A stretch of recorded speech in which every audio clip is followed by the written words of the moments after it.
Okay, guys, we are here, EVN Online. Thank you, everyone, for joining us today. Thank you to our guest speakers. We have Krystle Oguntayo from Just Like Mummies. We have DJ Milktray, who's on the screen as Martin Wright. We have Beke Igwe from Beke's Caterers. And we also have Mr. George Dickson, who I'm not sure is with us just yet.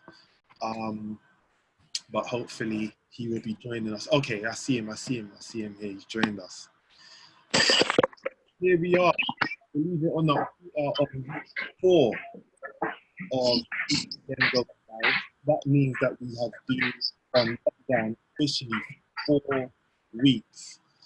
And it is just a really good time. That's the word we always unprecedented times, because it really is.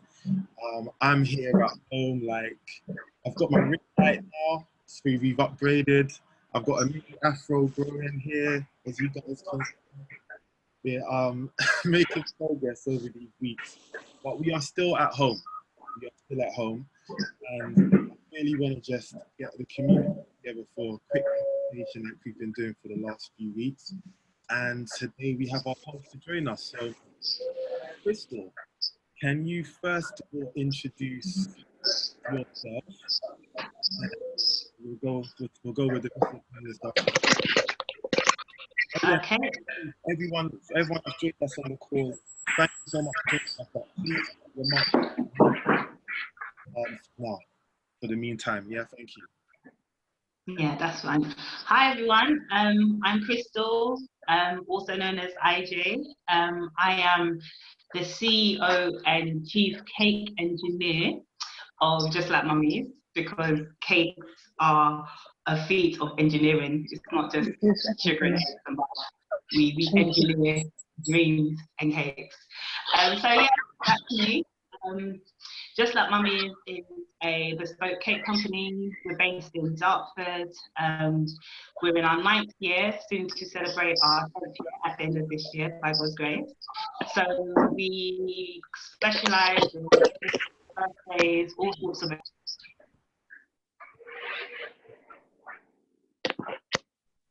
Okay, Krystle's been muted.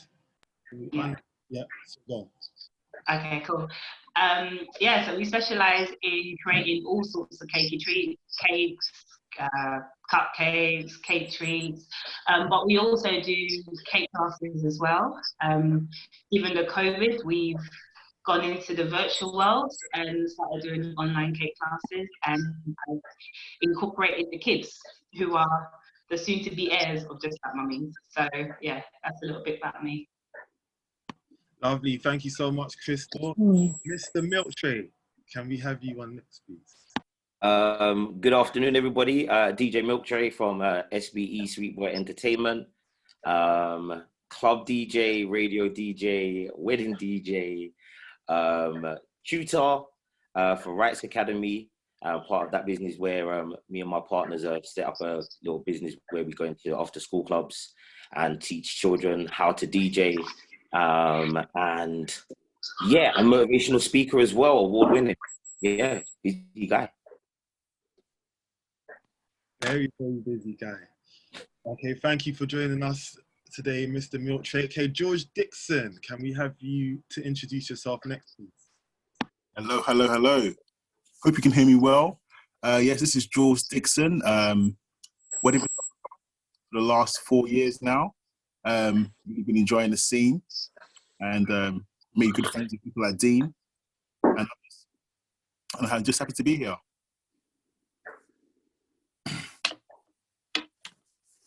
Okay, great. George, can you just tell us a little bit more about exactly what you do, who your clients are and stuff like that, please? Sorry, say again one more time? Can you just tell us a little bit more about exactly what you do and who your clients are and where you shoot? Right. Well, I'm essentially a wedding photographer. That's my main forte. It's actually a side hustle that's just blowing up, really. As you know, it started off pretty small. I've actually always had a camera with me since I've been young and stuff. And then at one point I got asked to, do a wedding, and I I'd done all right in the wedding, and I thought, actually, you know what? It's actually good. It was a good way to offset my day job, which was IT. So I got a chance to use my creative muscles. And yeah, since then I've just stuck with it, and it's just gone from level to level, really. My client base, as you can imagine, is starting off with Africans, really. And yeah, varying cultures, man. It's probably one of the best things about being in the scene. You get to see so many different cultures in action, which is one thing I really love seeing. Okay, thank you. And last but not least, is Beke Igwe. Hi, good afternoon. Good afternoon, Dean. Good afternoon, everyone. I love to wave. My name is Beke Igwe, and I'm the Chief Engineering Officer of Beke's Caterers. I love that title. Chief Energy Officer of Beke's Caterers also. And today we'll be talking about, obviously, events. We started Beke's Caterers about 8 years ago, providing food for weddings, events, corporate events, wherever people need food, providing it with love. What else can I say? I'm a daughter, I'm a wife, and I'm a mother. Yes. I love that. Yeah. Thank you. Thank you. For that. Okay. All right. So, guys, we're going to be on this call for like the next hour and a half. And we've got 4 great panelists here who are of various levels of experience, years in the industry, and do different things in the industry. So if you've got some questions, please ask them in the chat. Or you can use them a bit later in the conversation if you would like to ask them on camera. So, to all of my speakers, the first question is to all of you. Obviously, we have been off, out of the offices or out of our official places of work, at home. We've been closed for, etc., for about 4 weeks. I know that you're all married. I know that you all have children of various ages. How are you guys staying safe during this time, keeping yourself occupied and keeping the kids occupied? That is, Krystle, you can go first. Right, great question. Right, so I am a wife. I'm a mother of 3, eldest being 10, youngest being 7 months. So it has been interesting because before COVID and everything, I was already on maternity leave. I also work full-time as a probation officer.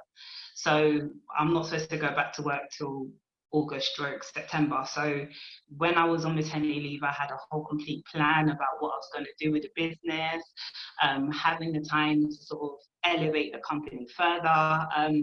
Because where I've been a probation officer for 14 years now, I've said, you know what, I'm not trying to do this again. Hence why I got pregnant. That was my get out clause. It was literally, have a baby. And you'd be surprised, I'm so proactive when I'm on maternity leave. So I was like, have a baby, work and work and work, get to that point where I feel comfortable so I don't need to do probation no more. So I'm still on target. I'm not trying to let COVID stop me because I'll be really upset if I end up another 15 years in the government job. Like, I'm not trying to do it. So it's been interesting. My eldest is in year 5. So for those that know, we're prepping for the 11+ exams, which is the grammar school entrance. So again, there's been a lot of things that have had to work simultaneously in terms of keeping my sanity, having a newborn, having 11-year-old or 10-year-old as well. So there's a lot of things going on. One of the things that I've done, which was led by the children, is to create time for them and firmly introduce them into baking. So with Just Like Mummies, where I was already saying, oh, I was going to do online classes and I didn't actually get to do it.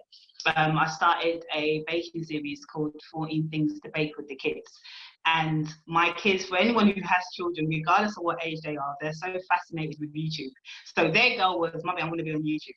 So it was like, okay, well, let's see what we can do. Given that I had all of my supplies already prepped for wedding season that was supposed to happen, I didn't want things to kind of, the perishables to perish. So I was like, you know what, let's try and see what we can do with the stuff just to keep you interested in the midst of all the homeschooling and stuff. So that's where that series was birthed. I put them in front of the camera. They took it like, I don't know if anyone who has seen it, it's on our website, it's on our IG and everything like that. Like my youngest is, well, my second is 5 years old, the oldest is 10, and they were pros. And I was like, okay, we can work with this. So it's a lot of work. I've had to become an editor. I've had to become a cameraman. Hats off to you photographers and videographers, because editing is not easy. It is not easy at all. But we've been able to turn that, incorporate it into the brand, because obviously giving a name just like Mummies is actually about doing things as a mum. So the whole ethos of my company is being able to bake, being able to create wonderful creations at a high professional level, but incorporating the roots of where baking came from. So a lot of you may have remembered baking with your mum, or just seeing your mum make something, whether or not it's baking or cooking, it's that. And that's where we came from. I learned how to bake from my mum.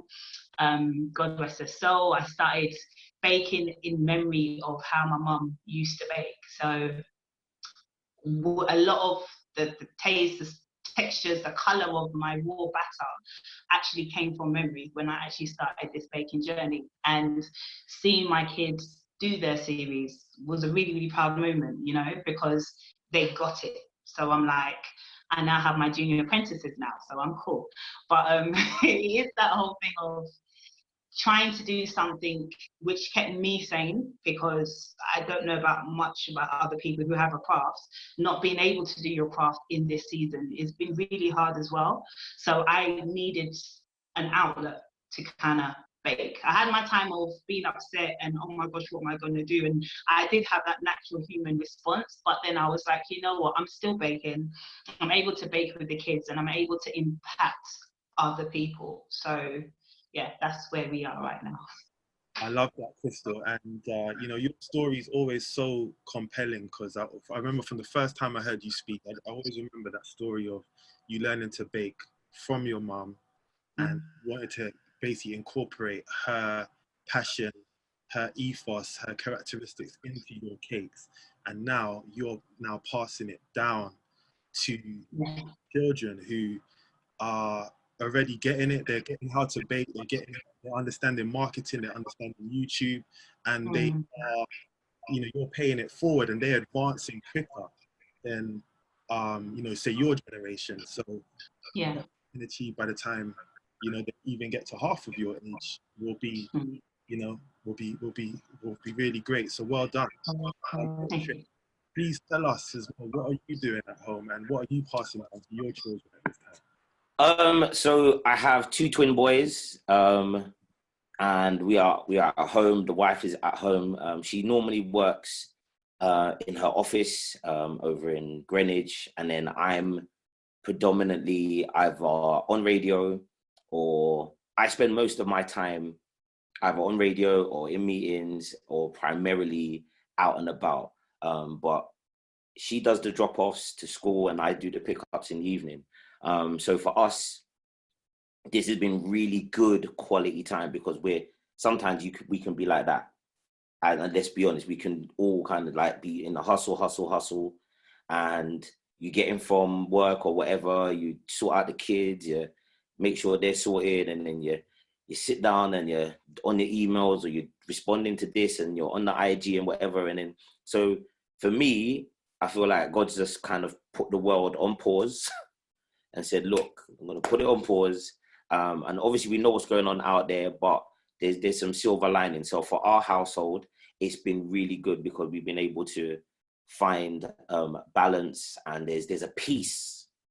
There's a peace in our house. And this is what I pray about in the morning. Like, I'm thankful for the peace that is in this house. There's a balance, and there's an energy where we haven't had, you know, quote unquote, those, you know, major issues or the massive bust ups, or do you know what I mean? Like, obviously when you're around your partner, especially a lot more, there are things that, you know, you might pick up on that you might not have picked up on before. And we've had to have a few little conversations where, you know, she maybe had to check me and just be like, babes, you know what? I know I'm at home and I know you're normally at home and doing bits and pieces, but I'm still got to work full time, boom, boom, boom. So I just need a little bit more. Do you know what I mean? We had that little conversation, and then, you know, we've had some other conversations. And then with regards to the boys, we've just kind of put in place a really good structure in the mornings. Everybody still wakes up around about 8 o'clock. They're downstairs in the front room. So while she starts work and logs on at 9, they're in there with her. They're reading for half an hour, and then they're online doing their work, and then they have their break, and then so there's structure in the house. But primarily for us, it's just been a really, really good bonding session, and I'm happy. Like, I'm not gonna lie, I'm in a space where just having my family around me in this capacity and being able to spend so much time with them, whether it be the wife or my sons, it's been amazing. It's been amazing. Thank you, Mr. Milktray. And I know with Milktray, he's a very, very hard worker. He is online every day. Guys, you have to check out this guy's social media. Like, he is so active. He's got almost 8,000 posts, almost 18,000 followers or something like that. And he is busy radio, motivational stuff, podcasts, like interviews, going live, all sorts of stuff. He's very, very busy. And for someone who is, I don't want to say this in a bad way, but someone who's a bit of the opposite of that, I know him to be the opposite, Mr. George Dickson. he's a lot more relaxed. He's a lot more laid back about life. Tell us how things have been for you, sir, during this time, and what's been happening with, obviously, I know you've been married for just over 2 years or something like that, and you've got a little one. How has it been for you at home? Yes. It's been good. I wouldn't say I'm laid back. I just got a different approach. I'm not a social media whiz, you know.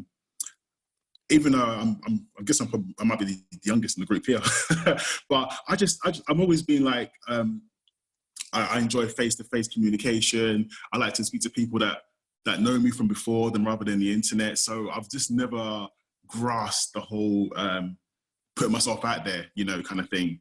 And it also reflects in my clients as well, really. Like, majority of my clients come from recommendations and like my website and stuff like that, really. I mean, rarely do I find myself picking up clients so much for Instagram. So I'm like, okay, I'll just change my focus. But you know, mainly also, it was also about time as well. And now I've managed to get over the hurdles of all the work that I had behind me, all the backlog.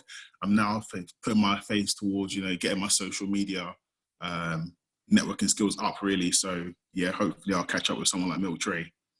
But yeah, this period is, you know what, I find it's great. You know, it sounds funny, but it actually feels good to just stop doing stuff all the time. Like, I mean, across the world, this whole thing's happened, really, and you find everyone is just, some people are loving it, some people are not loving it, but maybe they don't see the benefit in it, really. One of the main benefits is just the ability just to slow down, get some rest, you know, and then, you know, get any like nitbits done, you know, even if it's something as simple as clearing out your fridge. You know, sometimes these things are being put off for ages just because you just have no time, you know. So it's been good. And family-wise, I mean, the little guy is like 8 months now, so he doesn't know what's going on. All he knows is that he sees me every day now. In the morning, I'm there. In the afternoon, I'm there, and everything like that. And it's good because I mean, I always wanted to spend a lot of time with my son, especially in the earlier days of his life. So it's good to do that. And with my wife-wise, once again, I'm kind of like Milktray. I'm thankful to God that we've got some great rhythm going on here, really. When the initial COVID things started happening, you know, I mean, if anything, the biggest trouble was when I come home, I got to wash my hands. She was really on it, you know, and she was really riding me for a lot of stuff. So that caused some tension because I was like, I'd go out for like 5 minutes, the shop come back, be like, wash your hands, wash your hands. I'd be like, yeah, I washed it, not long enough, you know. But since that hurdle's gone over, it's just gone from heights really, you know. And I've using this whole time really just to rest, get my business sorted out, make sure everything looks great. You know, I'm about to launch a new website and everything. So it's been indirectly quite beneficial. Yes, thank you, George. Yeah, that was a good comment there. I think, yeah, it is a strange time. It is a strange. Obviously, we are in a time where there is a lot of, you know, not very pleasant things happening out there. And obviously in the news, we're being hit every day with numbers of more infections and deaths. And, you know, it just, you know, we can't obviously ignore it. But I think for a lot of people I am speaking to, apart from there's obviously a few have had people affected in their families, they are finding this time to be quite healing. You know, it's a time for recovery and a time for kind of meditation and thinking and just slowing it all down a bit. So Beke, please tell us about you, because I know you're very much into self-development anyway and working on yourself. Like, what have you been doing during this time, you and your family?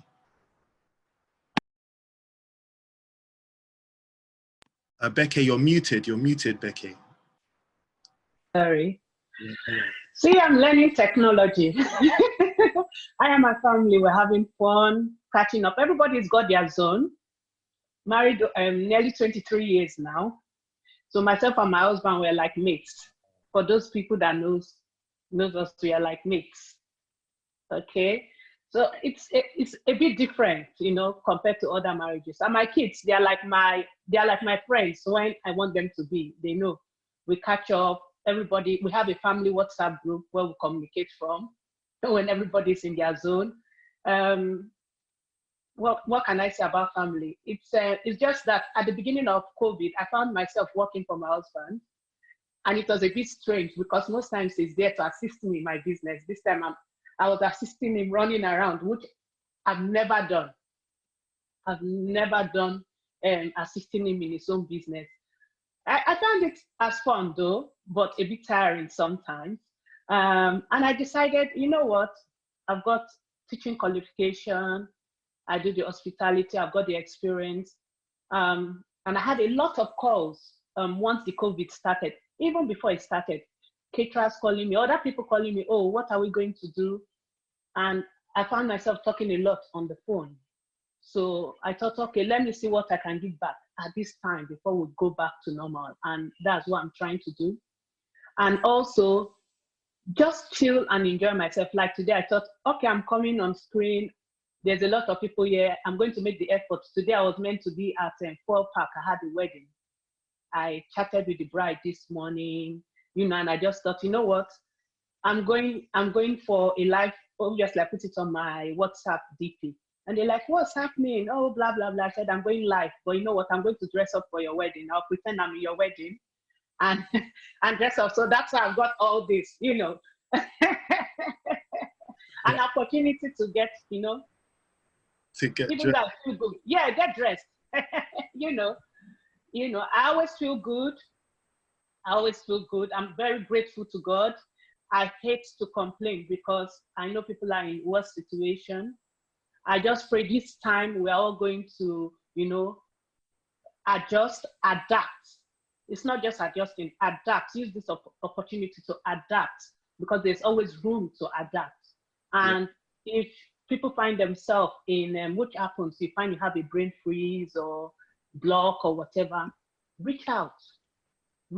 There's nothing wrong with reaching out. So yes, family-wise, communicating with my parents, my family, finding out I'm learning technology. I'm not good with technology. Don't even go near there.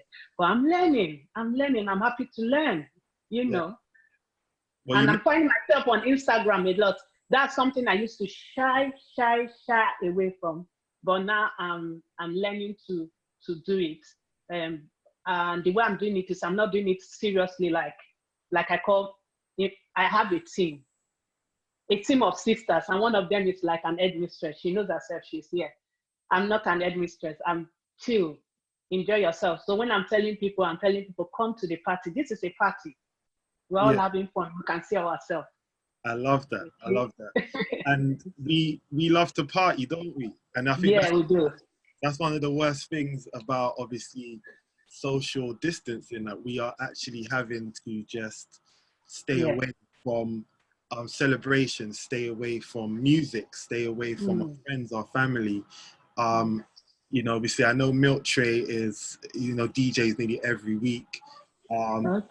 Nearly all of us are in events every single week. But thank you for making the effort to dress up today. I say you and Krystle definitely made a really good effort. Milktray and George, you look good too. But the ladies definitely took it. So Beke, another question for you. Obviously, as your service is food, and I know that for years you've done meal preps, you've done boxes and sent them out. Were you tempted during this time to like really push that and take that to the next level and get more food deliveries out? Or did you just think to yourself, you know, it's best to just appreciate the time off kind of thing? I'm not doing any food at all. I'm not interested. In fact, I'm buying. I'm not interested. Because last year, I decided that I want to run my business. I don't want to work for the business anymore. I've worked, so I'm taking my hands off to do other things. You know, I've given as much as I know. I need to develop myself more and grow the business more. So I took my hands off. So I had the opportunity to supply the NHS, but it's a no. As a family, we decided that we wanted to spend more time, because imagine today if we were out, before we get home maybe 2 a.m. and then look at other sides. Since I don't know about myself, I didn't know I could talk. I know I can talk amongst my friends, but I didn't know I can talk online and impact people's life. And for me, the feedback I get is just giving me, the plan was last week was the last one, but it's giving me so much joy, you know, in doing it. I used to think it's only food that brings so much joy and love, you know, but talking and getting people to change and, you know, think about their business in a different way, I'm very happy. That means everyone will do well. When we come back, everyone will be doing well, except you're not ready to push yourself, because you've got to push yourself. And also, I'm trying to connect with other vendors. I'm not quite good with that, you know, because I put my clients first. I'm in touch with my clients, but I'm trying to get, you know, better with communicating with other vendors. Yes. And earlier on, you said that you're not very good at technology, but I think I would disagree, because you've been going live on Instagram. I see that you're being featured on different people's panels and Instagram talks, and you're here today. And as I said before, you look great. So well done. But let's talk about going live on Instagram with Mr. Milktray, who is nearly every day active on radio, doing sessions. Please tell us about what you've been doing and where your ideas have come from. Then after, Krystle, tell us a bit more about how you've taken your cake business online as well. So yeah, for myself, it's been an opportunity to really maximize my online presence. And I feel that in this time, it's really important for us to really be looking at what we're doing online and how we're, you know, stretching ourselves and, you know, bringing in new clientele. And Instagram's really been a platform that I've kind of spent a lot of time researching and finding out information and putting myself out there. And I feel that content is key. So my page is very active. It's a really a true kind of reflection of who I am as a person. So I love to inspire people. I love that. Like, I feel that's one of my gifts that God's given me, just to inspire people. And I felt like in this season, where some people may be feeling low, or they're you know, just the uncertainty about the world right now, they need light. That's how I see it. I feel that God's put me in this position to be a light. So I'm not going to kind of fight it or challenge it. I'm just going to go with it. So if I can bring, like, my goal every day is that if I can be a blessing to somebody else, just at least one person, whether it be via Instagram or whatever, Snapchat, Facebook, whatever, if I can put a smile on somebody else's face, if I can plant a seed into somebody else, then that's my job done, in it. So that's why I kind of really have kind of spent a lot of time building my Instagram network and following. And now the fact that there are no clubs, there are no wine bars, there are no weddings, there are no christenings, there's nothing for DJs to attend to and kind of show their talent. Instagram's a really good place. But at the moment, now, because every DJ is at home, it's becoming a very, very saturated market. So there has to be, you know, strategy and wisdom in what you're doing. It's not just a case of going on live and then just switching your speaker on and your laptop and controller and doing your thing. I've invested in the last couple of weeks in, you know, sound audio bits and pieces, just to make sure that my audio sounds good, and that I bought, you know, little tripods and all that kind of stuff. If you go on my lives, you'll see in the background, there's a bookshelf, and it's got, you know, product placements, and it's got my banners for Milktray's motivation. It's not just a blank canvas, because what I'm trying to do is sell an experience. So with regards to Instagram and Instagram Live, you have roughly about 5 to 10 seconds to really grab somebody's attention.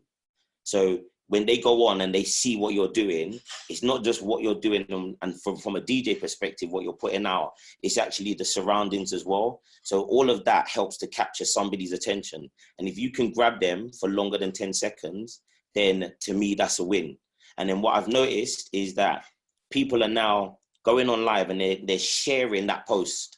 So on the Instagram Live, there's a little arrow next to the comment page, next to the comment box, and people can actually click on that and send out your live broadcast to their people. Now, what that's been able to allow me to do is to grow my following. So I'd probably say in the last 3 weeks, my Instagram following has gone up by just shy of about 1,000 people, which to me has just been, it's been amazing. Like I had no idea that would then happen. And then now what's happened is people have gone through my page and they've seen, like, he DJs at weddings, he does birthdays, he's a motivational speaker, this, that, and the other. So now people are booking me for things that are coming up, you know, God willing, when we can get back out.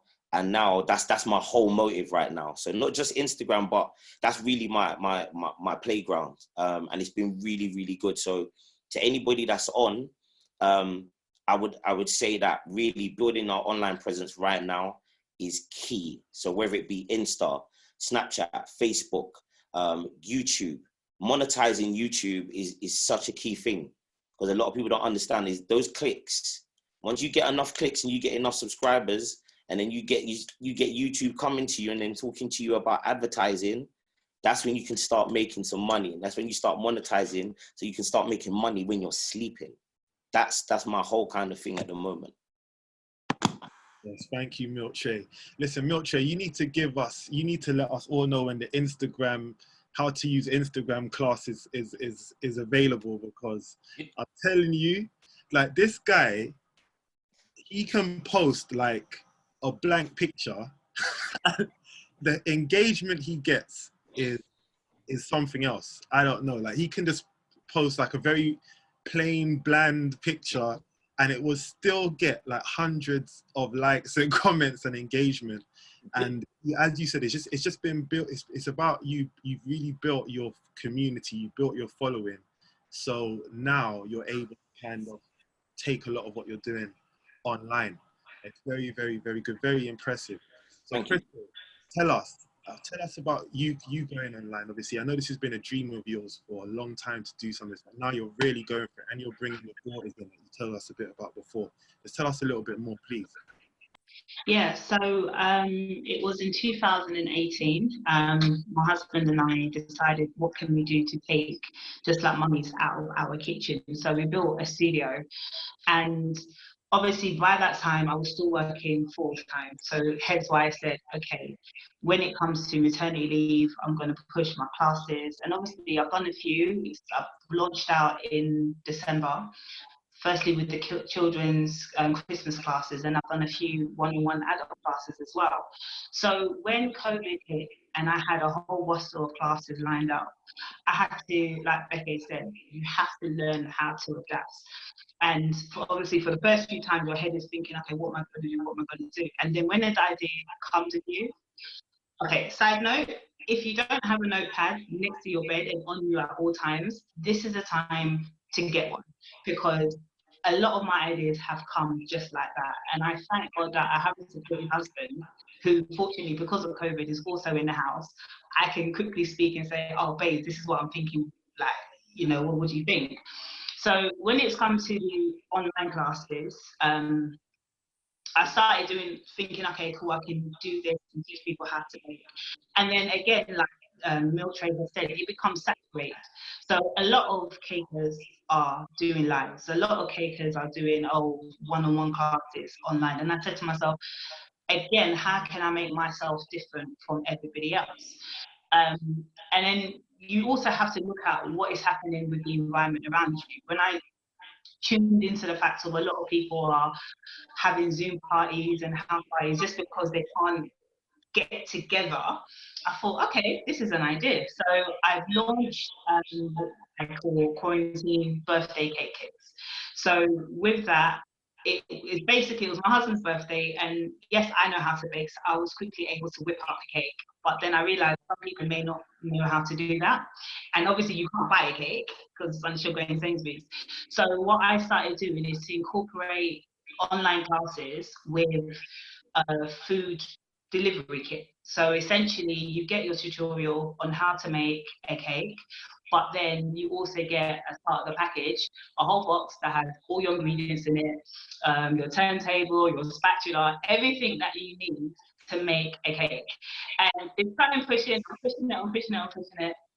I've had really good reviews. I've had people do it with me, and I'm like, okay, this is actually working, because even though I can't taste what they've created, I can see by the end product that it's Just Like Mummy's cake. And yes, and we use turntables. It's not a DJ turntable, it's a cake turntable. But that's something where I feel that and we go away. This is one of the things where I think it's for those who believe and have a faith, this is where God actually comes into play, because one of my prayer points is, God, give me new ideas. Even in this situation, let me see where you want me to go, you know. And I feel that if it wasn't for COVID, I wouldn't think about the cake boxes. And in my head, it makes sense. So it's something where not only am I going to make it just for quarantine birthday kits, I know moving forward and outside COVID, this is something where anybody can do, you know, as part of an online class. The classes, I think, hearing that the government has yet again extended by 3 weeks, I said to myself, okay, where I've had my mini series of 14 things to bake, it's gonna have to be longer. And the kids are happy, because this morning they're like, Mummy, what are we baking today? I'm like, let me get my head around it. But definitely, I feel that there's opportunities everywhere, you know, regardless of your craft. People need to hear from you. What I found about my website, when I look at the people who are actually on my website, it's not even within my my customer audience base. I'm seeing websites, like people from all over the world. And in my head, I'm thinking, okay, just again, somebody has clicked and seen my IG post and it's gone all over. So because I'm conscious of that, I said to myself, I know where I want to be. I know by the time I'm 40, I will be the Nigerian Nigella. That's what, we won't be having this. You'll be seeing my TV. I'll be like, yeah, come to my house in Lekki. That's the goal. That's the dream, you know? And it's everything towards this season has made me realize, God, you have allowed me to stop, think, re-strategize, and constantly keep it moving. And constantly keep it moving doesn't mean you're doing something every day. We have our times where I'm just in the bed and I'm like, kids, we're not homeschooling today, we're chilling because I need to break. And you have to kind of know what works for you. But then in this season, definitely go old school. Put your dreams on your wall. Have you wake up in the morning, you know what you're aiming towards, because God birthed a business. For people who have a business, God birthed this inside you, you know. This season is only a season. It will pass. So it's about how can you make yourself current and available. I do think doing lives is a good thing. People see you're opening up yourself to people that don't know, and it's keeping you sane.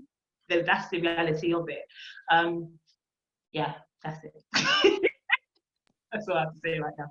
Thank you, Krystle. You're getting people clapping for you both on video and in the comments. People are saying, "Amen, amen." Claim it, Nigerian, Nigella. Amen, Nigerian, Nigerian. Amen, amen. I don't know a lot about the cake industry. I don't know if anyone else is doing that exact idea, but that quarantine cake idea right there, that is that's a multi-million pound idea. You better buy one, Dean.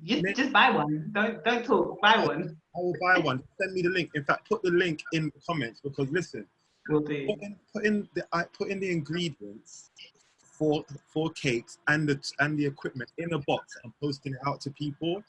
You have that's like an unlimited client base right there. You know, across London, UK, and the world. So seriously, like, we are all rooting for you and praying for you on that one. Thanks. As well as your goals to be the Nigerian Nigella. I can do it, you know, just sit there, just eat cake, just do your thing, it's fine. Come on, claim it. Come on, we love it. All right, so Mr. Dickson, you are obviously a very, very talented photographer.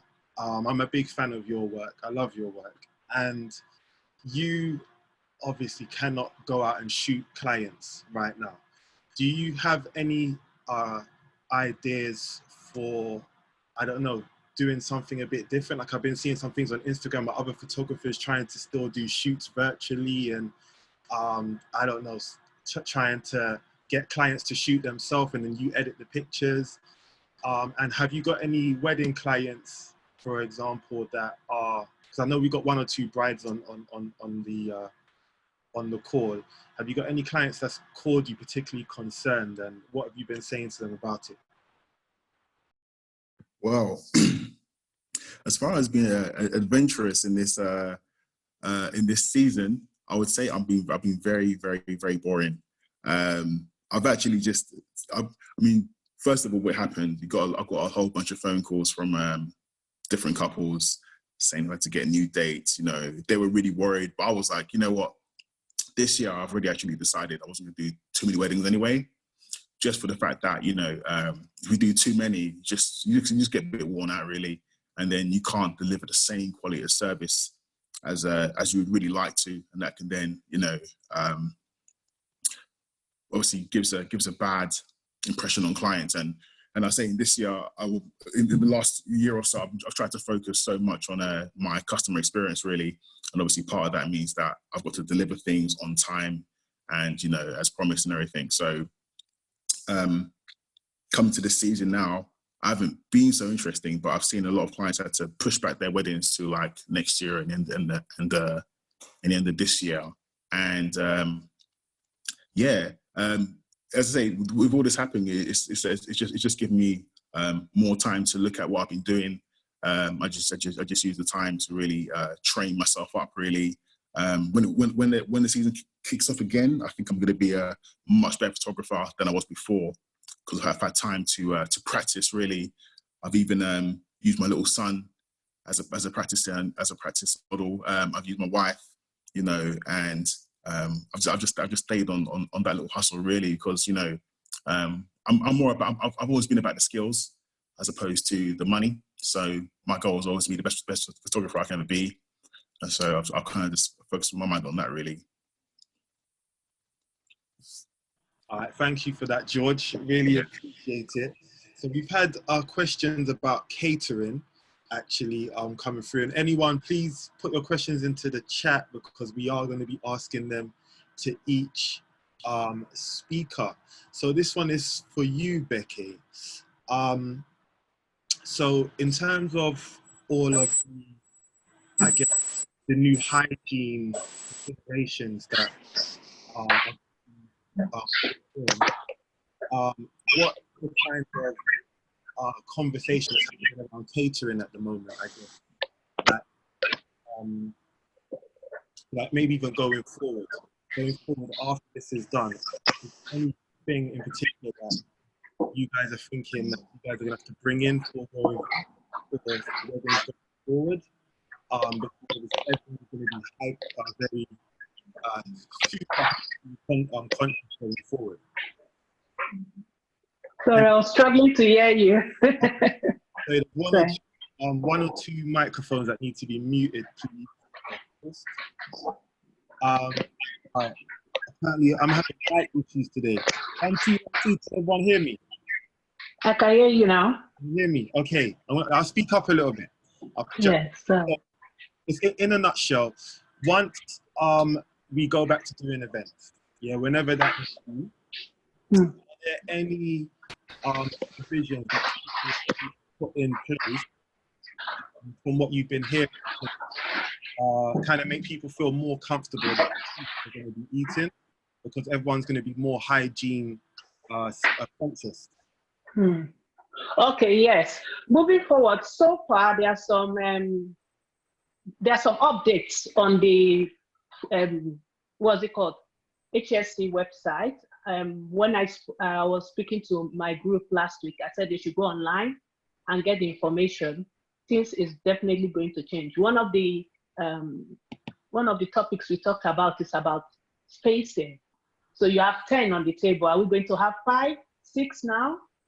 Are we going to have sanitizers? Yes, we are going to have sanitizers. So people can start that business. We mentioned it last week online. So people can start, bringing groups of, sanitizer and hire it to the couple.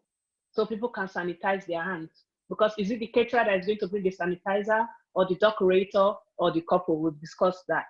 In terms of food, definitely sanitizers in the kitchen, but maybe non-alcoholic one because of health safety risks. Staffing, sanitizers. I don't know about wearing gloves to serve.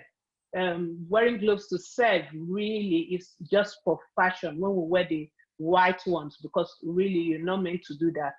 I would advise anybody that is into food, or you're having your catering business, like I always tell the caterers I know, you need to be knowledgeable in terms of doing your food hygiene training. Some people have not done, some people have done 2, but if you can push yourself, do 3.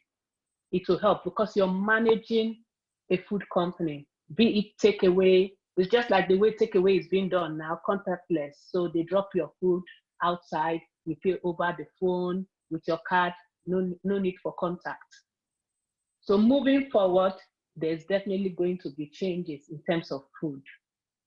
I can say that, starting with the sanitizers. All right. Thank you for that, Beke.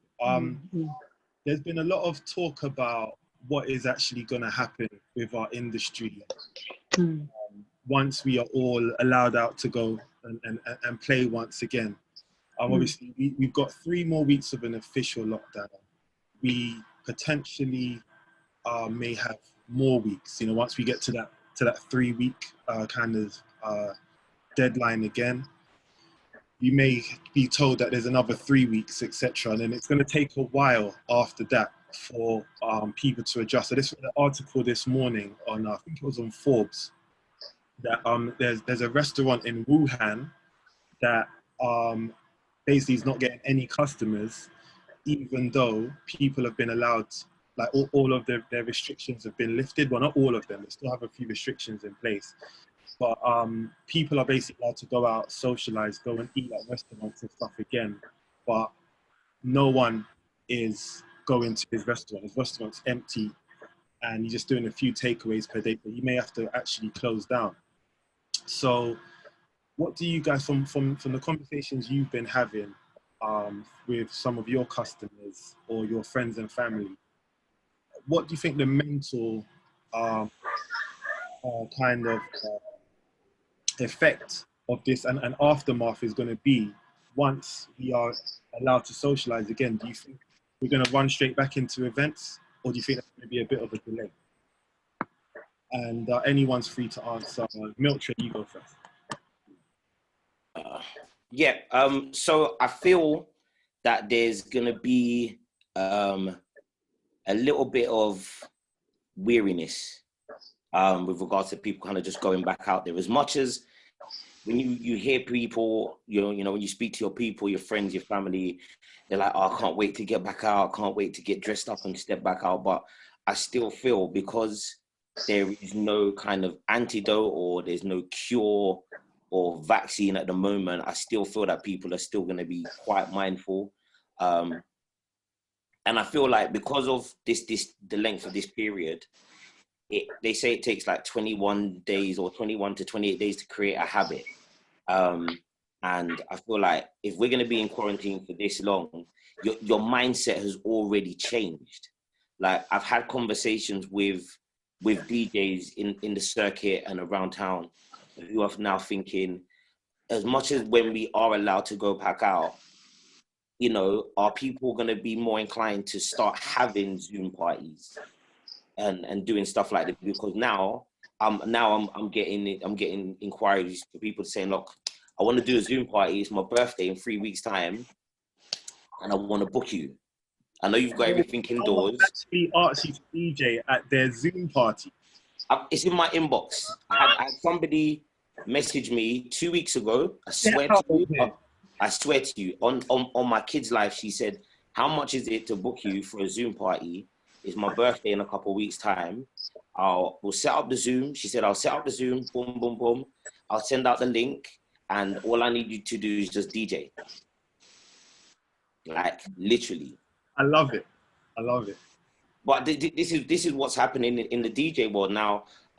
Some friends of mine, big business, they had a Zoom brunch.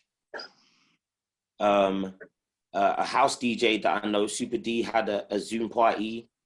Last night he had a birthday party on Insta, and he had like 1,500 people on that stream, like in the room. People are at home, they've got their drink, people are dressed, and then what they're doing is they're putting it on the telly. They're putting it on the telly and actually partying at home. So they're saving money on drink, saving money on travel, and if they get bladdered, they can just crumble on the sofa. Do you know what I mean? Like, this is the mentality that I feel people are starting to have. So I don't feel like we're just going to fly out there and let's just go and turn up. But I feel people are starting to kind of think very differently, because obviously there's no cure. And I think that's the thing. It's not like you having a headache or whatever. You take a tablet, hour, 2 hours later, it's gone. But this thing, there's no cure. They haven't said anything like that. So I still feel people are going to be very, very mindful. And the mindset is now shifting with regards to being online. Yeah. Wow. Well, DJ Emery in the comments has said he's had loads of these inquiries, but he wouldn't trade it for the real thing. And Shola Ade says she really hopes it doesn't take off. No, the thing is, I mean, I wouldn't, for me personally, I love the interaction of being there in reality. But again, I still feel that people's mindset, if their mindset was like this before, it's just slightly shifting now to the point where people are, 3 months ago, this never would have been a thing. This never would have been a thing. Now, we've been in lockdown for how many weeks? People's mindset is starting to shift as where before, like 3 weeks ago, everybody would just been like, it's my birthday, not really gonna bother. Like now, last night, we were on my Instagram live, we had like over 250 people. And then my wife was in the room with the family and friends on Zoom, and they were all partying. So that's just my view on it. Yeah. Okay, and Krystle, what's your thoughts? So, hiya. I think that I get that things are change, but I think people will still want to have physical events. Obviously, things like weddings are still going to go ahead. I think what will happen is that it will just be smaller numbers. So I think us as businesses, especially coming from a catering perspective, I doubt we're going to see numbers of like 200 plus guests anymore. I think people are going to really, really whittle it down to less than 100. And even then, it might even be big. Why do you think it's going to be less than 100? Why is that? Just because I think in the earlier stages, it's going to be, you know what, let's have the really close, important people. And I say 100, i.e. coming from a Nigerian background, because that's even 50 from one side, 50 from the other. That's really small. that's maybe not even achievable, because when I got married 15 years ago, my own side was already 75 people. That was my close family, you know. So I don't know how, but I think it will be the weddings are definitely going to be small, because there's always going to be times to celebrate. I think even things like traditional weddings, for example, it might be how traditional weddings are supposed to be, in a sense of you literally have the immediate families in the house. Does that make sense? So I think from a cake perspective, we can adapt in a sense of we will turn around and say your cake design probably be your focal point, rather than having, so there might be a more turn to using more dummies, for example, rather than having all the tiers real.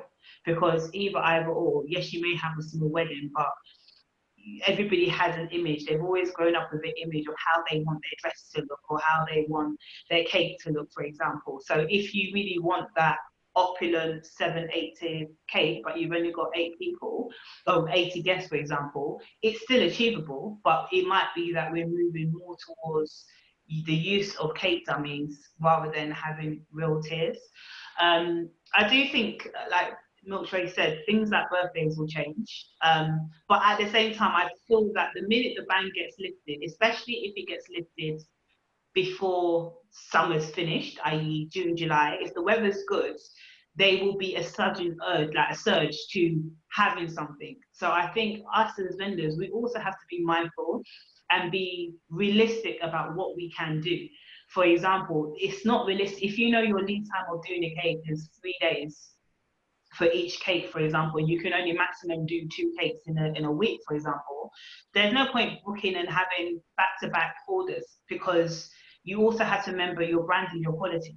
So again, if you're only able to DJ at 3 or 4 events in a week per se, you'll have to keep that. You shouldn't really try and say, oh, because I haven't had any bookings, let me have one and do everything, or let me be a photographer and take everyone's photography, and then before you know it, 2 years later, clients are still waiting to get their pictures, you know. But I do feel that there may be a surge depending on when the ban gets lifted. I don't think the ban is going to get lifted anytime soon. I think by August, it will be, okay, cool, we can start like trickling it down. Because I don't know how the country's going to cope if we have a whole summer of just being in the house. No, it's not possible. It's going to be a lot. Krystle, is that inside information? I know you used to work with the government and council. You know, me and Boris are like this, you know. We're like this. That inside info there. We're not going to be, so no events are going to happen until August. That's your prediction. Yeah, I think from mid-July, I mean, definitely schools are not going back. Schools, there's no point. Schools are not going to go back till September. So us as parents have to find a way to just cope and manage that. And I think I'm saying that to manage my expectations.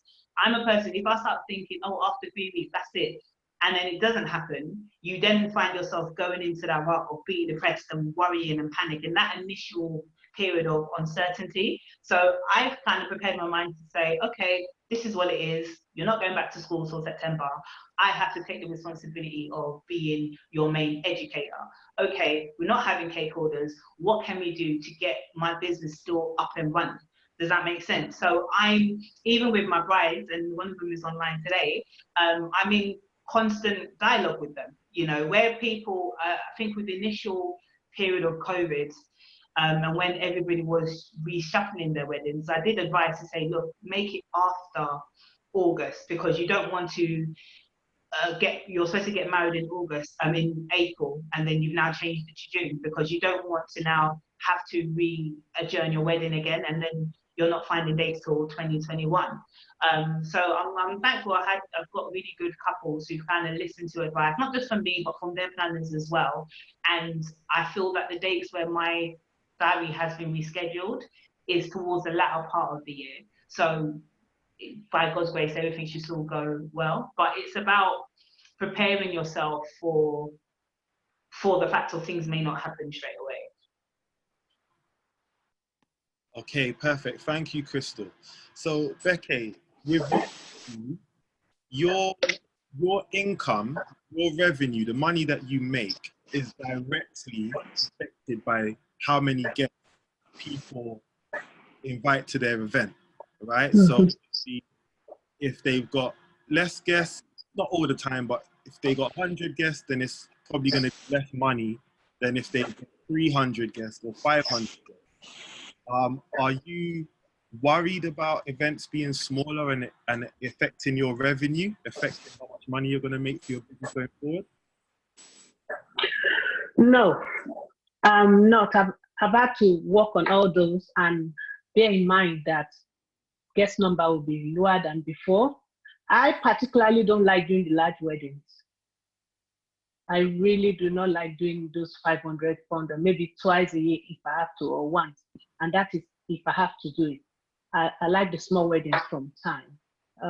You've got to remember, before the weddings, you've had people affected by COVID.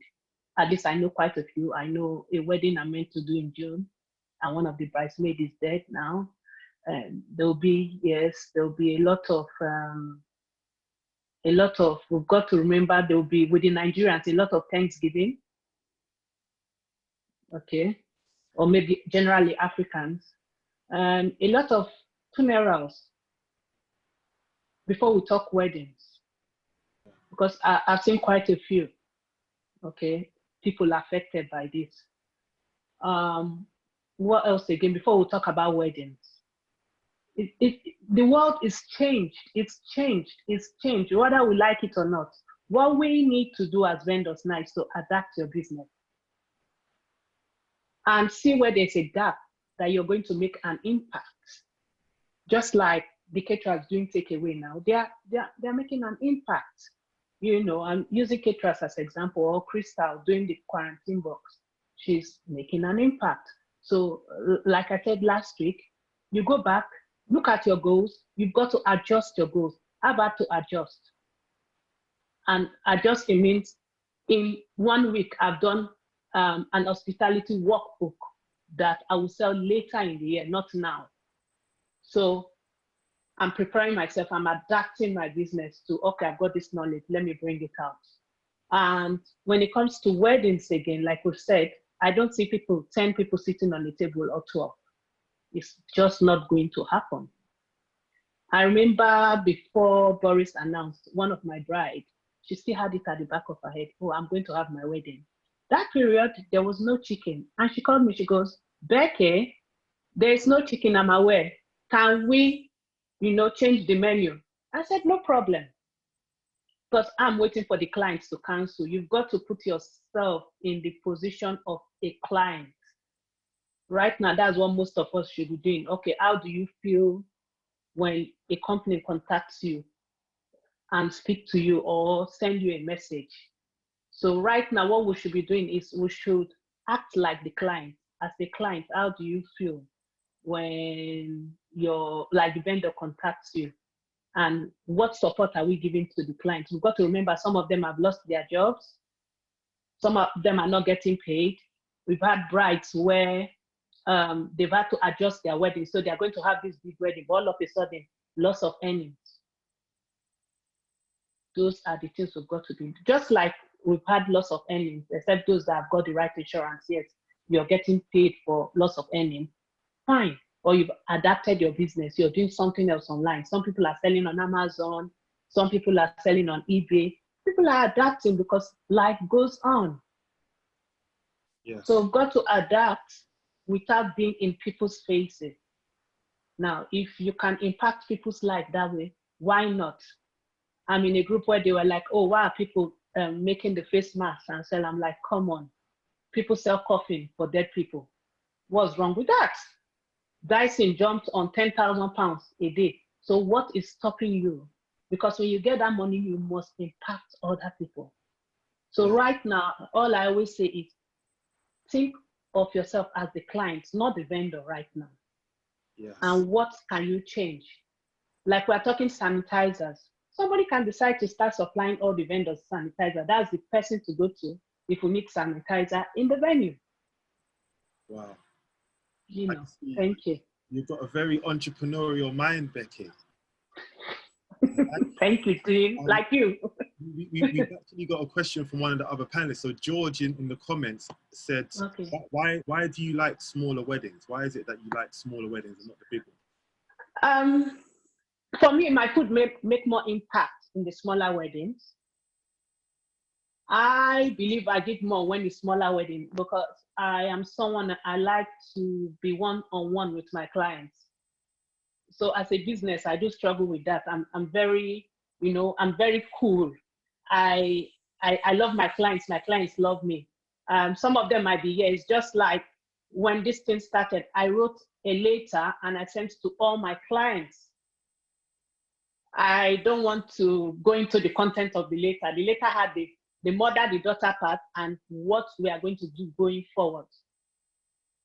Okay, and they agreed with me. In fact, they came up with suggestions. And after that, I followed with WhatsApp message. And when it's your wedding day, like today, my bride, I will send a gift out, which I've done. So today I've sent a surprise gift to my bride. And I had a chat with her. So little things like that. It looks little, but it makes so much impact. I'm telling you. So when I was talking bulletproofing your business, it's not about you're taking the gun to shoot the business and go, I'm not doing it anymore. You've got to do it little by little. So somebody like me, the first day I did Instagram Live, I don't know how to pin. And I'm like, I didn't come and go, oh yes, and this, that. No, I don't know how to pin. And I wanted people to understand that in that businesswoman, I've got my weakness. You know, I want people to buy into that. I've got my weakness. So people are not feeling, oh, she's so great. Oh, I can't behave like her. No, you can even do a lot better. You know. So the next week I pinned and I was so happy and I went, woo. So same thing. This is the opportunity as vendors to sit down and think from client's point of view. So I had a client yesterday. We are vendors here. Let me give an example. The client called me and she was in tears. She said, a vendor sent her a text that her balance is due. Crying out loud, this girl's wedding is not till August. I was mad. I went through the roof. I was like, are you serious? She said, this is what the vendor did. Come on, we need to be compassionate. We need to, yes, we are business people, but put yourself, how can you send a text to a client? That really, really puts me off. It's so unprofessional that your balance is due. Do you know if this client is self-employed and not receiving any money? Yes. Do you know if her auntie is died from COVID? Don't know. Have you checked on this client? I'm always going on. Please, if you're here, you're a vendor, you've not sent minimum text. I'm not talking about calling your client. Please, I'm begging you. COVID will be over. You will need your business. Send them a text. Wow. You can buy £5 present. Today I've sent something to my client.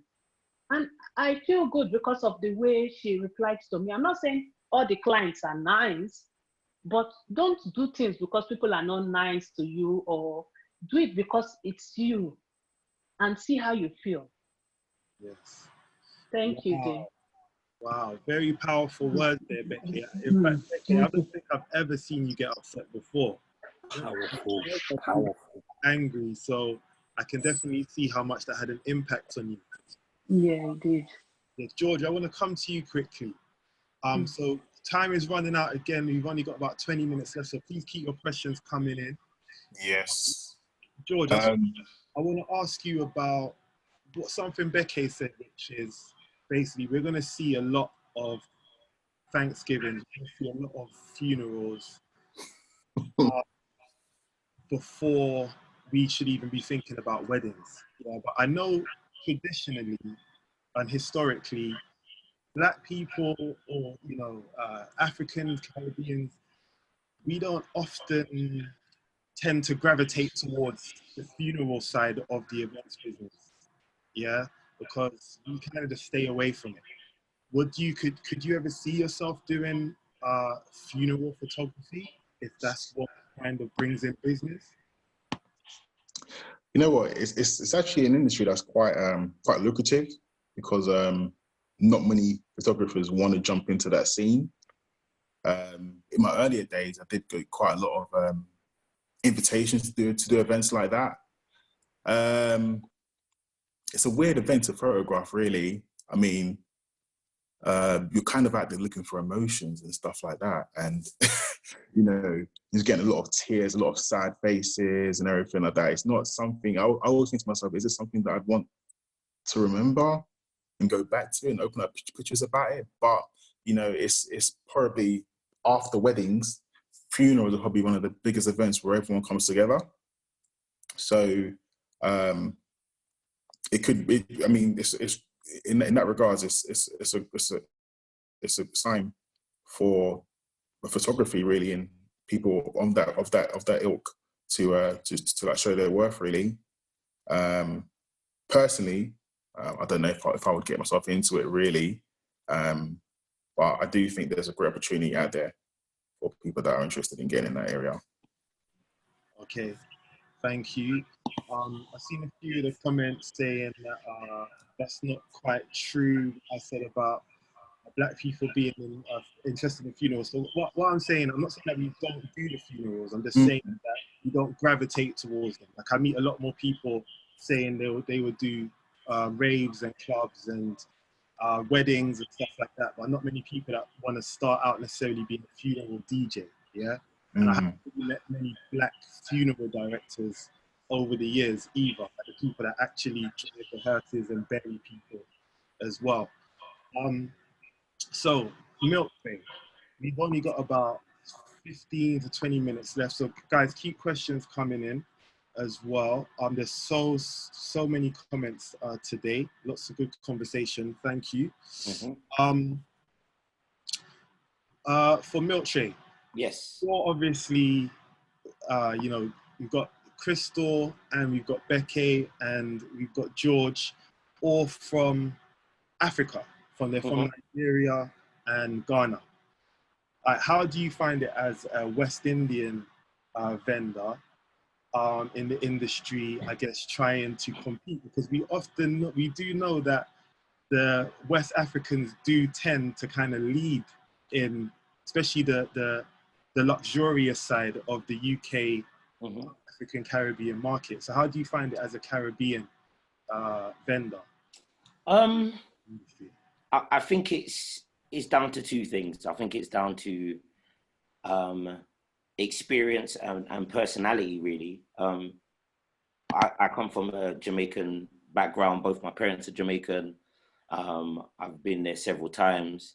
But being able to do like Caribbean weddings and then kind of, like somebody said earlier, I've been able to kind of transcend and kind of go into other, areas with regards to weddings. So I've done African weddings, whether it be, Nigerian or Ghanaian, and, even down to, Cypriot weddings. I do quite a lot of those. I think it just comes down to you as a vendor and really how good you are at your craft, because if you're good at your craft, you'll be able to, I feel that you'll be able to do the job. Like if somebody who's from, you know, a different background says they want to book me for a wedding, in most cases, I'm not going to say no. What I'll do is I'll prepare. So, you know, it could be an African wedding, it could be a Cypriot wedding, it could be an Asian wedding. If you contact me and say, look, I want to book you in a year and a half's time or a year's time, cool, no problem. I've got people around me that can advise me, can, you know, source information, whether it be music or, you know, the traditions and stuff like that. And I can put that all together and then make that happen. And I feel that's where my confidence in what I do really does excel. I'm not afraid to kind of take on something like that, because as long as you've got enough time to prep for it, then you'll be able to kind of do it. That's just me personally.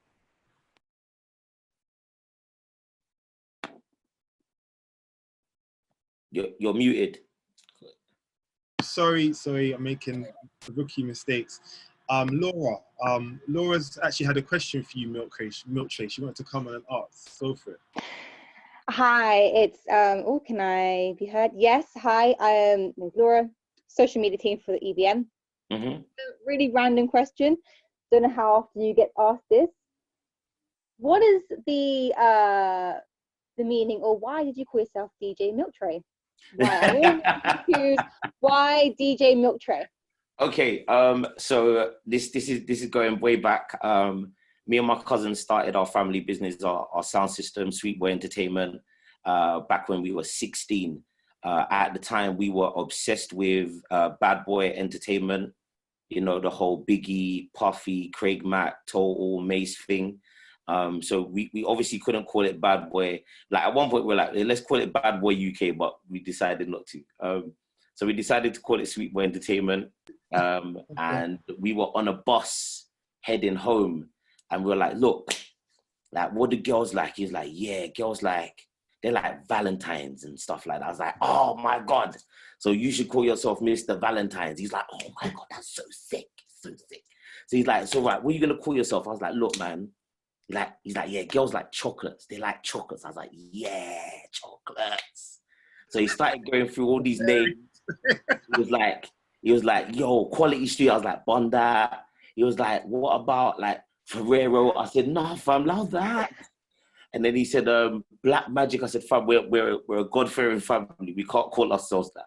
Yeah, we're a God-fearing family. We can't call ourselves Black Magic. And he's like, all right, so what about Milktray? Now, some of you may be old enough to remember the advert for now, it doesn't really come on anymore, but back in the day, the advert for the Milktray advert was basically, it was kind of James Bondish. The guy would jump out of the helicopter into the sea. The lady's like in some penthouse castle. He climb up the side, jump in the window. She's in the shower. He leaves the box of chocolates with the business card with the silhouette.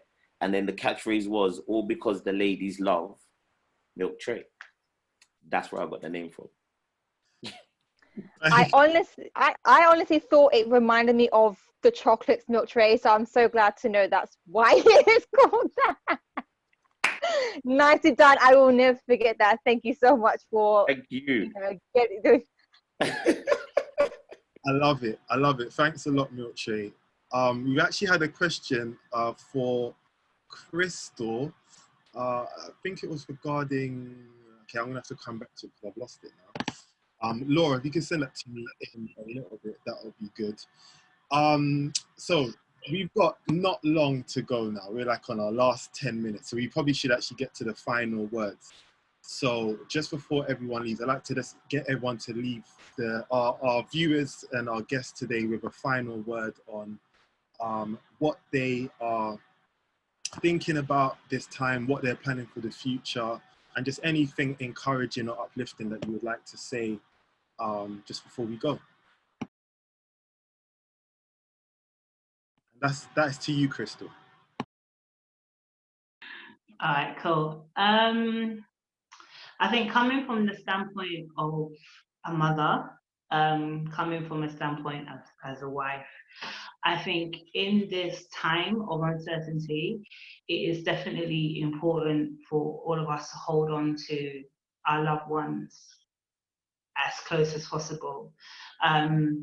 Even down to, like yesterday I was up cook. I had to go to the African food shop and cook and send it to my dad's and everything like that, because I've had a lot of people who've lost family members and close ones. So I think in everything, it's about not where before we may have been so tunnel visioned in terms of our businesses and where we want to be and all of that stuff. Right now, it's about looking at the wider picture, looking at what makes you appreciate the little times. So with my kids, I'm doing things, in as much as editing is long, but I'm doing the series because that's what makes them happy. We started watching some sewing thing on Netflix, and now my daughter's like, oh, I want to do that. So I'm trying to do everything as possible to make them happy, to an extent, because obviously you have to do things within your capability. But I'm not losing focus of what's important to me, which is my family, which is my mental health. So if it means that, like, I'm a baker, so I've started to think about new ideas and new things just to keep me sane, because I have to be here for my family. If I'm gone, who's going to look after my kids? Does that make sense? So I think right now, use this time to hold on to your day ones, not be afraid. Just literally use it and just say, God, what do you want me to be? How can I be a blessing to other people? And do it because you want to do it. There's so much cake colleagues who are baking cakes for the hospitals and stuff like that. And I love that, because they are doing it generally because that's what they want to do, not because it's giving them business credibility or anything. And because they're doing it, it doesn't mean, oh, I must go and do that either. Does that make sense? But I feel like at this time, God has called us to be blessings to other people. So it's about reaching out to your family. Like, I've made a conscious effort of speaking to all of my aunties, and not just speaking, literally a WhatsApp video call, because them seeing my face, my kids' face, makes them happy, you know. So just be the best person you can be. If you have a hobby that you wanted to do, there's so much online stuff, just do it. Like, the sky is the limit right now, and it's about, yeah, just be happy and just show love to everybody. That's what I'll say. Thank you so much, Krystle. And Mr. George Dickson, what are your final words for this conversation, please? I feel like Jerry Springer. Okay. Yeah. Well, there's so many things we can say about this whole period. Really, hope it's been a time of reflection, as well as a time to really spend time with family, as what Krystle was saying, especially about contacting family members as well. And because everyone's stuck at home and everything, and this is now we're the best time than ever to really just have a conversation, really. I mean, as we get older, we're always like doing so much work and everything like that. We never get a chance to really talk about families as much as we'd like to. So, it's a good time to reach out. I think, this is, it's a great part of mental health, really, to talk to people that you're familiar with, what I mean, and smile and have a good time. Because, if you're not, then this whole staying at home thing gets quite long, really. Also, generally speaking, I would also say randomly, just eat healthy, try not to eat too much food. I know sitting at home, it can get a bit boring. You end up just eating, just to eat, really. You'd be surprised how little you can give it a try. And, stretch, exercise, I mean, go to the garden. I've been out almost every other day, and it's really not as bad, as sometimes the way watching TV makes you feel, and I think everyone should kind of keep that in mind as well, to not get not get wrapped up into the media, really. Not saying we don't take it seriously, but don't let it take over you, really. And business wise, say, let's not get lazy. There are little nitbits we can nip in the bud and improve our businesses on and things we can study and so on. I think we should definitely take time to use this time to do that now. Things will get better for sure. And I look forward to seeing all you guys in the weddings. It's going to be a great party, a smaller party but a great party. Well, thank you, Mr. Dickson, sir. Guys, I think we're going to run over slightly today. I think it's going to go a little bit past 3:30 just because I've got 2 questions for Beke, then we're going to have Milktray's final word. So, Beke, I know I'm going to speak as close as I can to the laptop because I know you couldn't hear me before. Yeah. So, Jummy has asked, when lockdown is over, do you think we'll see more of a family-style serving service or buffet style, as guests will still be mindful of social distancing? It all boils down to affordability. Most times, it's not about the way we said, if it's buffet, plated, or bowl service. It all boils down to affordability, if they can afford it. That I cannot say, but I'll repeat. We are going, because the bowl style service is going to be a lot more expensive now, where maybe you have 100 guests and you've got 10 tables. Now you're going to do, say, about 6 on a table times 100. So you have to charge more for that. So are people willing to pay? That's what I can say in terms of the bowl style. Yeah. Okay, and for your final word, I'm gonna influence it slightly, just because of what you said before about vendors needing to show compassion during this time. So for the vendor that is struggling right now, that doesn't know how they're gonna pay their next bill or keep their warehouse open, keep the locks off of their warehouse, or even keep the lights on in their house, or get their next bag of shopping, what would you say to them still about trying to put themselves in the customer's shoes? How can you have that balance of trying to look out for yourself, but also put yourself in the client's shoes? Okay, thanks, Dean. Before I go into that, I want to say thanks for the opportunity today. And thanks for giving me the opportunity to look nice, okay, and relax. Yeah, I had to take my time to dress. So for those of you that joined late, I just thought I needed to look nice today because I've been wearing, you know what we all wear at home, okay? So, so this is an opportunity I've made up and everything. So down to business. The last few weeks have made me realize a lot of the vendors have not done their paperwork properly. Okay. Now let's put that in the ditch. And like I said, when I was on Instagram Live, do not panic. Do not beat yourself that I did not do that, I did not do this. Now, learn from your mistake. You've got to reflect and review. And then get your paperwork. UK is all about paperwork. If you've got the right paperwork, you will get your money. I've talked about liability insurance. My liability insurance covers me for earnings, but that's me. So learn from it. Get your liability insurance to pay for you when you're at home. You see where I'm coming from. Your rent, your landlord should be able to give you a break. I don't know, but most landlords are giving people a break. Most people will be getting, if you've got a physical place, most people are getting credits. I know people that are getting credits from the council.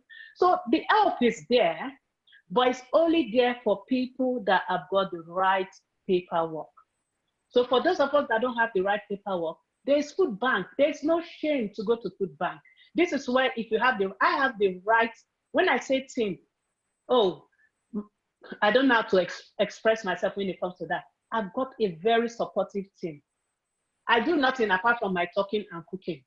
When I was cooking, I will call one of my sisters.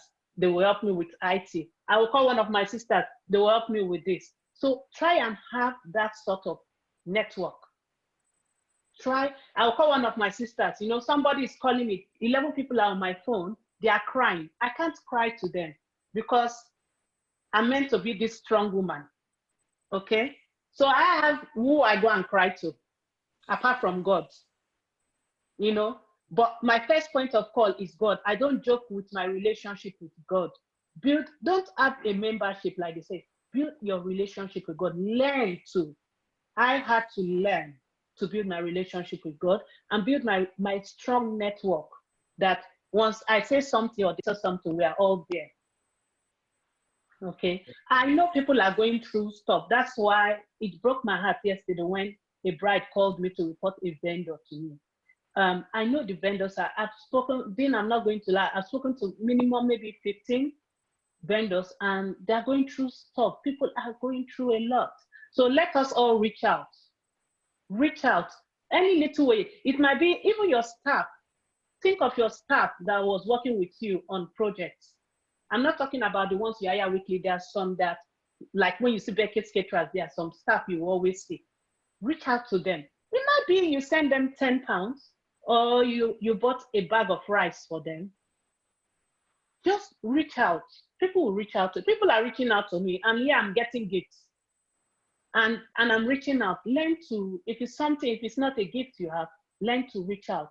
Reach out to other vendors. I'm sure when we come back, Dean, you know, sometimes people complain, oh, I don't know this vendor. Oh, this vendor is not friendly. We'll all be one. We've learned. The world is changed. We'll all be one. So for me, my word is go look at your business plan.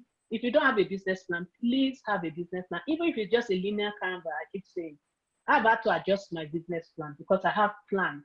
I can't talk about it here. Move your business forward. Don't give up. If you're at work, aim to get promotion. That means you get more money. If you get more money, you can impact life more. When people are giving to the community, you can't give because you don't have, not because you don't want to give. But if you have, you don't think, you just give. So my word is, let's all stay safe. That COVID is not yet for any of us. If you see it's to our advantage, we've been placed in the right place to grow our business. Look at your business, just get your business running. If you can do any business while COVID is on, why not? Well done. Thanks for taking time to come and listen to us. I hope I've impacted life. That's my own aim today, Dean. Yes. And thank you very much. Yes, Beke, you are a very gracious and powerful speaker. Seriously, like you've made me think. Thank you. You've made me do some thinking on this call as well. I got some calls to make after this. All right, so I'm talking about reaching out. So Laura has put all of the social media links or tags or IDs of all the speakers in the chat. So you just check out at Beke's Catering, at just_like_mummies, at DJ Milktray, and at George Dickson Photo to reach out to any of the speakers, any of the panelists that we've had on the session today. And on that note, Mr. Milktray, you've got the final words of this call. Please, sir, go for it. First of all, Dean, I want to say thank you, and to all the panelists and everybody on.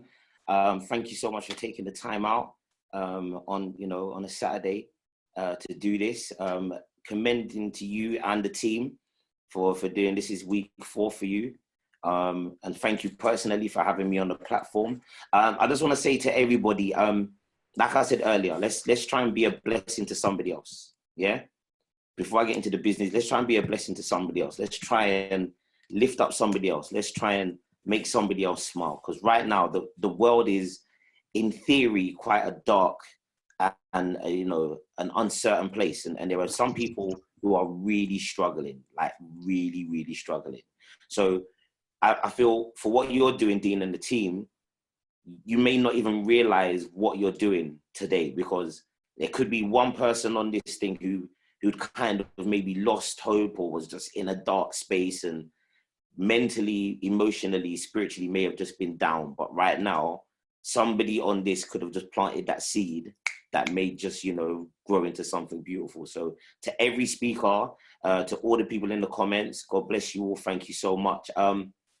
With regards to the business, please, I feel like God's put me on this mission in the last couple of weeks, and I've been doing it on my Instagram lives and stuff like that. We have my motivational event, Milktray's Motivation.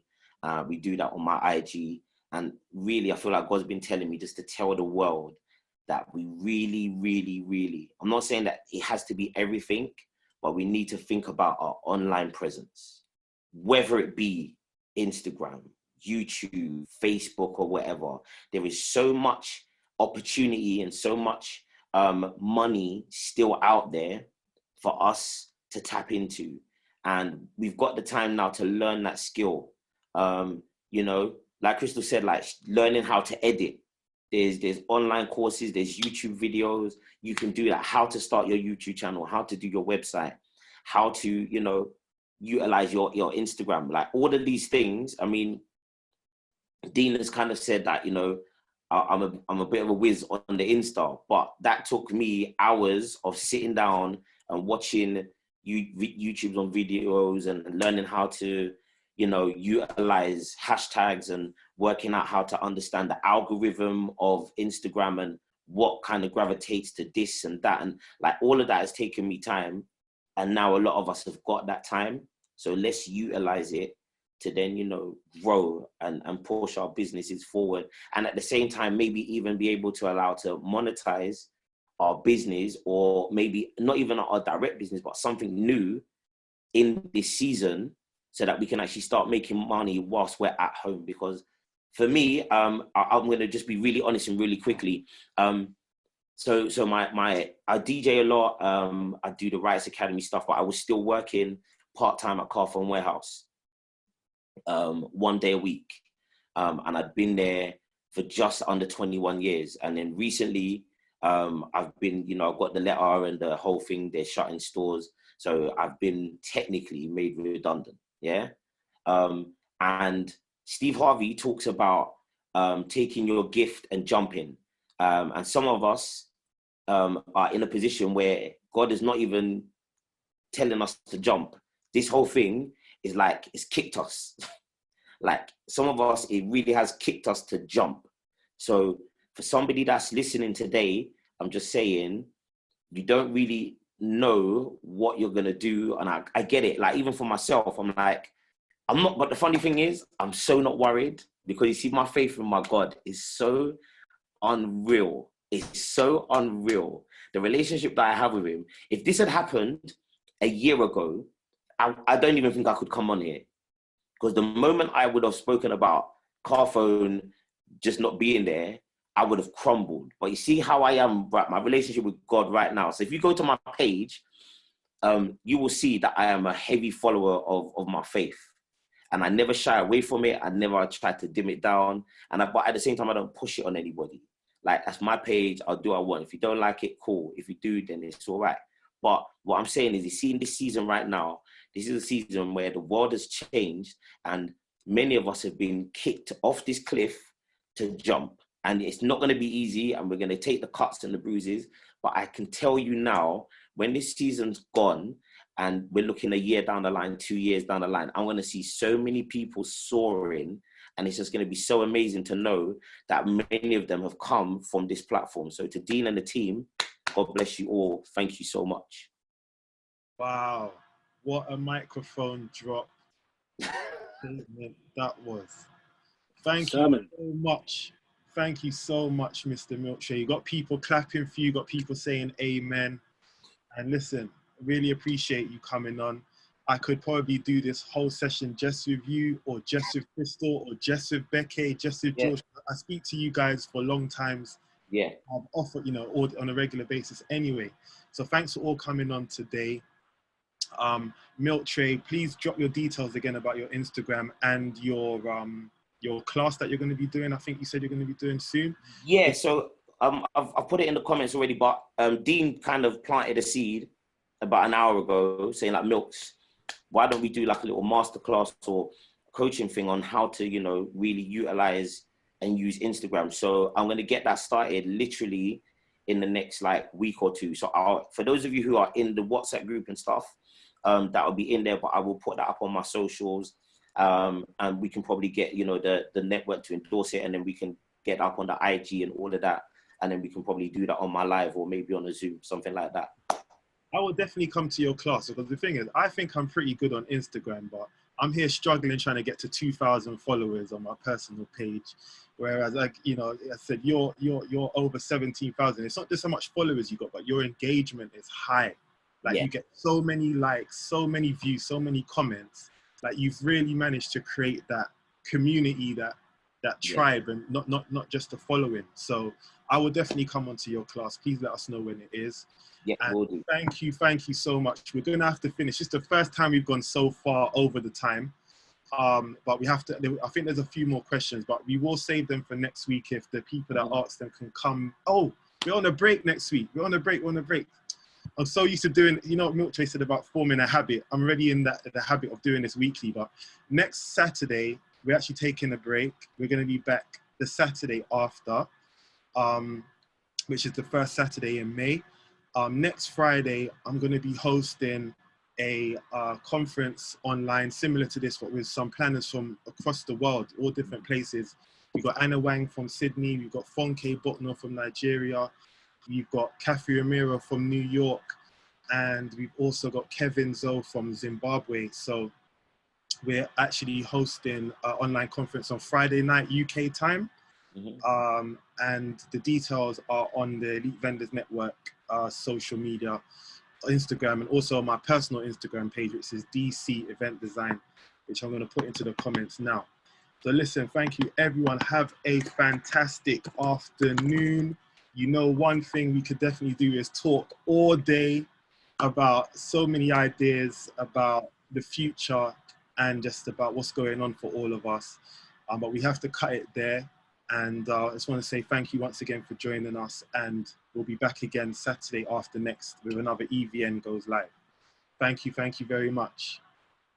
Take care. And all the speakers, if you have got time, we're going to do a quick debrief afterwards as well. So I'll give you a quick call about that, yeah? Cool. All right, thank you. Thanks, bye-bye.